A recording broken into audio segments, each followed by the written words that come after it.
যে বয়সী দশম শ্রেণীর গণ্ডি পেরোতেই হিমশিম খায় অধিকাংশ কিশোর কিশোরী, সেখানে ১৫ বছর বয়সেই নামের আগে ডক্টর তকমা বসিয়ে দিলেন লরা সিমন্স।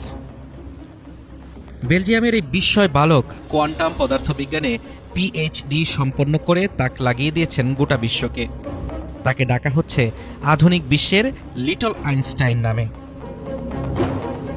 লরার যাত্রাটা ছিল ঝড়ের গতির।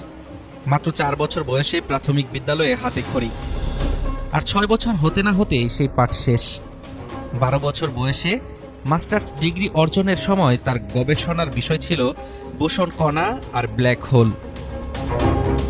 ১৪৫ আইকিউ সম্পন্ন এই কিশোরের মেধা যেন সাধারণ মানুষের কল্পনারও অতীত। তবে লরার এই অর্জনের পেছনে রয়েছে এক মানবিক লক্ষ্য।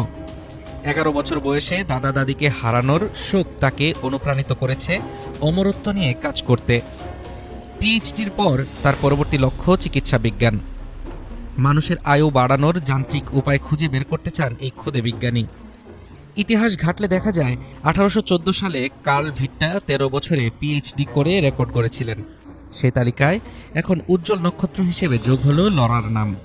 বিশেষ বড় বড় প্রযুক্তি প্রতিষ্ঠান লরাকে নিজেদের দলে টানতে মুখিয়ে থাকলেও পরিবার চাচ্ছে তার স্বাভাবিক শৈশব বজায় রাখতে।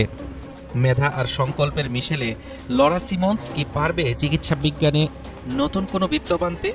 সেই উত্তর তোলা থাকলো সময়ের কাছে। হাফিজুর রহমান তুষার, ঢাকা টুডে।